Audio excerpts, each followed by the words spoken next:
அம்போதனிபத்துஷே நிருபமானந்தாத்மதாம் ஜக்முஷே நிந்தீபூதரதீஷகாந்தவபுஷே நிஸ்ஸீமதாபப்புலுஷே கம்சாதேஹே கடுகர்மணோ மதமுஷே கந்தர்ப்பலட்சீயுஷே காளிந்தீதடம் ஈயுஷே நதிரியம் கஸ்மைச்சன ஜோதிஷே. பிரம்மானந்தமான சஸ் நடந்துட்டு இருக்கு.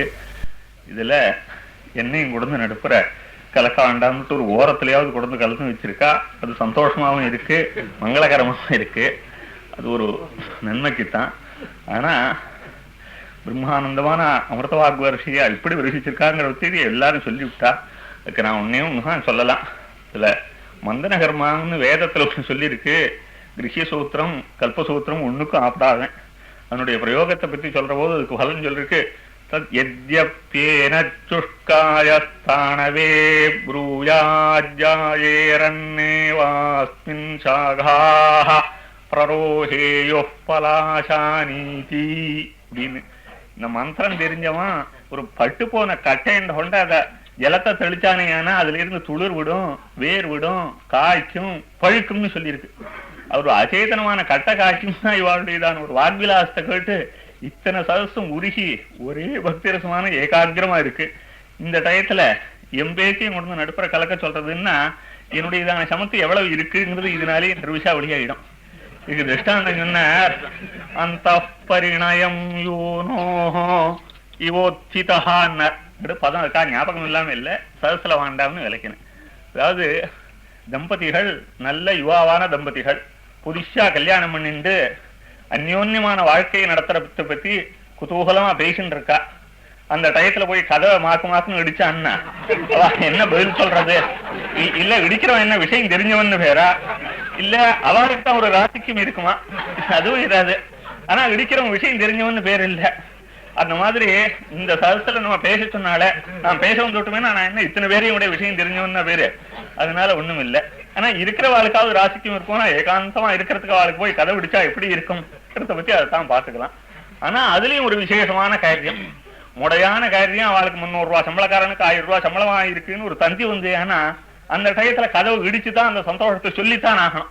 அந்த டயத்துல கதவு அவசியம் இடிச்சுதான் ஆகணும். அந்த மாதிரி சில முடையான காரியமா இருந்தா ஒன்னே ஒண்ணு சொல்லித்தான் ஆகணும். அதாவது இதனுடையதான ஸ்ரீமத் பாகவதம் பரமேஸ்வரனுடையதான ஒரு அனுகிரகத்தினால வியாசாச்சாரியால் எழுதி சுகாச்சாரியாளுக்கு உபதேசம் பண்ணி சுகபிரம்மமானது பரீட்சத்துக்கு சொன்னதான ஒரு பிரகாரத்தை சூதபுராணிகள் நைவிசாரண்யவாசிகளுக்கு சொன்னதான பிரகாரம். அதுல பக்தி ரசத்தையே தழும்ப முடியா சொல்லியிருக்கு. அதாவது பகவானுடையதான பக்தி, அவனையே உபாதிச்சா சமஸ்தமான கல்யாண குணங்களையும் அடையலாம், கலியில உண்டான சமஸ்தமான சிரமங்களையும் விளக்குங்கிறது தான் அவனுடையதான கொள்கை. இது சுகாச்சாரியால் சொன்னது. சிவன் பகவான் என்ன அவனுக்கு அதாவது என்னன்னா பகவான் எப்போதும் பக்தியா உபாசிக்க வேண்டியது. இந்த பக்தியா உபாசிக்கிறதுக்கு என்னன்னா சிரவணம் கீர்த்தனம் அதுக்கு 9 விதமான பக்தின்னு சொல்லிவிட்டா. பகவான் வாயினால என்ன சொன்னார்? இப்ப விஷ்ணுவா இருந்தா துளசி எடுத்து அர்ச்சனை பண்ணலாம், சிவனா இருந்தா வில்லும் எடுத்து அர்ச்சனை பண்ணலாம். ரொம்ப உத்தமமானது. எல்லாத்தையும் விட உத்தமமான விஷயமானது ஒண்ணு இருக்கு அப்படின்னு கீதா ஸ்ரீரான பகவான் ஒன்னே ஒண்ணு சொல்லியிருக்க. அதை மாத்திரம் சொல்லி நான் இப்ப பூர்த்தி பண்ணிக்கிறேன். வேற ஒண்ணு அதிக நாள் வளர்த்தல் இல்ல. ரசபங்கம் உங்களுக்கு எல்லாம் ஏற்படும் தெரியும். தெரிஞ்சாலும் நடுப்புற ஒண்ணு சொல்ல முடியாதான் வருது.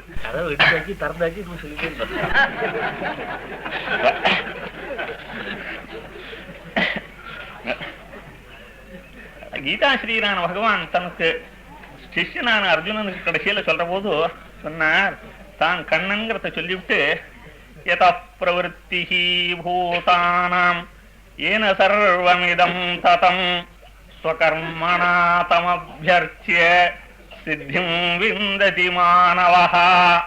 யதா பிரவருத்தி பூதானாம் சமஸ்தமான பூதங்களை எவனந்தேர்ந்து உண்டாயிருக்கோ யதோ வாயுவானி பூதானி யாயின்றேன்னு எஜுர்வேத சொன்னது.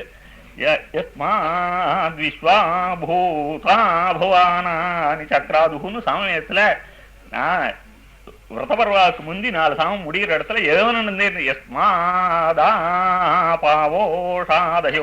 புவானானி சக்கராதுன்னு சாமவேதத்துல இதை பத்தி ரொம்ப விஸ்தாரமா சொல்லியிருக்கு. எவனிடத்துல இருந்து சமஸ்தமான புவனங்களும் உண்டாயிருக்கும்னு. அதைத்தான் யத பிரவருத்தி பூதானான்னு பகவான் கீதையினுடையதான ஸ்லோகம் புராணத்தினுடையதான அம்சத்துல சேர்ந்ததுங்கிற ஒரு கொள்கையில வேதத்தினுடைய சாராம்சம் சில பேருக்கு கேட்கலாம், சில பேருக்கு கேட்க முடியாதுங்கிறதுக்காக யதா பிரவருத்தி பூதானாம், சமஸ்தமான பூதங்களுடைய பிரவருத்தி எவனிடே இருந்து உண்டாரதோ, ஏன சர்வம் இதம் ததம், எவனால இத்தனை உலகம் முழுக்க வியாபிக்கப்பட்டிருக்கோ, எவன் இல்லாத இடமானது ஒரு அணு கூட கிடையாதோ அவனுடையதான். அவனை என்ன பண்ண வேண்டியது?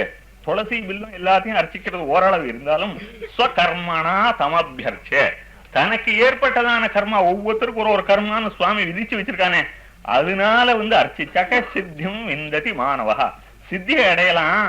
பாக்கி எல்லாத்துக்கும் புருஷார்த்தம் அநேக தினசா வந்தாலும் சித்தியான புருஷார்த்தம் வர்றதுன்னா மாணவகான்னு. ஆனா கர்மானுஷ்டானம் எங்கேயாவது மாடா போய் கர்மானுஷ்டானம் பண்ணும், அது ஒரு நாள் பண்ணாது. பசுபட்சாதிகள் கர்மானுஷ்டானம் பண்ணாது.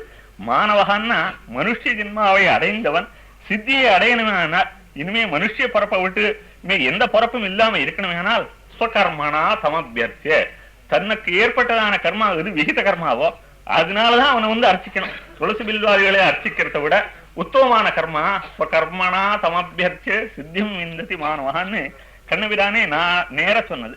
அதாவது சுவாமிக்கு நாம் பிரியமுள்ளதான காரியத்தை செய்யறதை விட அவர் சொல்றதை அனுஷ்டிக்கிறதை நான் அவருடைய வாக்குனால உத்தரவு போட்டு அவருக்குடையதான ஆக்கியை நாம் நிறைவேற்றுறது உண்டே, அதை விட அது பக்தியை விட பெரியதான காரியம்.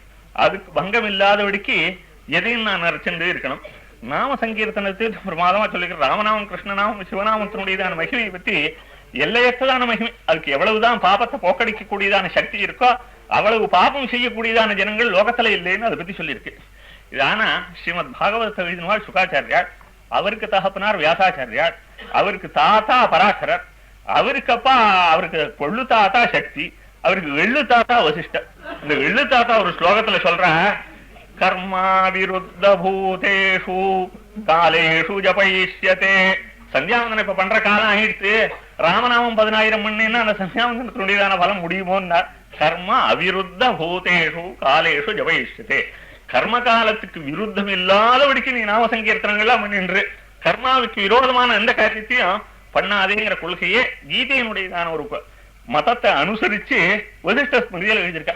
அதாவது ஸ்மிருதியில அஷ்டாதச ஸ்மிருதியில மூலமான ஸ்மிருதி அதுல எழுதியிருக்கா. அதனால எத்தனை நாம சங்கீர்த்தனங்கள் பக்தியில் பண்ணினாலும் தன்னுடைய கர்மாவுக்கு விரோதம் இல்லாமலும் தன்னுடைய கர்மாவை நாம் சேர்த்து அனுஷ்டிச்சு பண்றது உண்டே, அது இன்னும் உத்தமமானது. அதுக்காக நாம சங்கீர்த்தனத்தினுடையதான கொள்கை ஒரு நாளும் குறைச்சல இட, அதுக்கு எப்போதும் மகிமை உண்டு. பாலுக்கு ஸ்வதகா ஒரு ருச்சி உண்டு, பலம் உண்டு. அதுல சர்க்கரையை போட்டு சாப்பிட்டா இன்னும் ருச்சியாவும் இருக்கும், இன்னும் நன்னா இருக்கும். அதே மாதிரி தன்னுடையதான கர்மாவை சேர்த்து அனுஷ்டிச்சு பக்தி முன்னாலேனா ஜாஸ்தியா உண்டுங்கிறது தான் இந்த ஸ்ரீமத் பாகவதாதி கிரந்தங்கள்ல விஸ்தாரமா சொல்லியிருக்குங்கிறத அடுத்த அமிர்த வருஷமா அடுத்து வருஷிச்சிருக்கா. அந்த இடத்துல நானும் போய் ஏதோ 2 வார்த்தையை கலந்துக்கிறதுன்னு என்னையும் சேர்த்துண்டையில அதுவே எனக்கு ஒரு ஜென்மாந்தரத்துல ஏற்பட்டுதான் ஒரு பாக்கியத்தினுடைய தினத்துல ஒரு புண்ணியமான தினம்னே அது கொண்டாடலாம். அதுவும் தவிர அவளுடையதான வாக்குல என்னன்னா ஒரு ஊசி போட்டா கூட இந்த இடத்துல சப்தமான நிசப்தமா இருக்கு. அந்த வாக்குனால அப்படியே எல்லாம் ஹாஹாகாரமா சத்தமிந்தி சொன்னேனே, அந்த மாதிரி இந்த தம்பதிகள் அந்யோன்யமான வாழ்க்கை நடத்துறாருன்னு அந்த மாதிரி அவ சொல்றதும் இவ அந்யோன்யமா கேட்டு இருக்கிறதும் அப்படியே ஏகாந்தமா இருக்கு. இந்த ஏகாந்தத்துல போய் நாம் சொல்றதுங்கிறது ஒரு பெரிய தப்பா இருந்தாலும் கூட இந்த ஸ்வகர்மனா தமபியர்ச்சிங்கிறதான ஒரு கட்டம் உண்ட, அந்த கட்டத்தையும் கொஞ்சம் போற அவளுக்கு நாம் ஞாபகப்படுத்தி வச்சா அது ஒன்றும் அபச்சாரம் ஆகாது அப்படிங்கிறதான ஒரு கொள்கையினாலையும் கொஞ்சம் போற சொல்லிவிட்டு அதை பூர்த்தி பண்ணிக்கிறேன். நம பார்வதி பதயே சீதாகாந்த ஸ்மரணம் கோபிகா ஜீவன ஸ்மரணம் ஆஞ்சநேய சுவாமிக்கு ஜகத்குரு பரமாச்சாரியாளுக்கு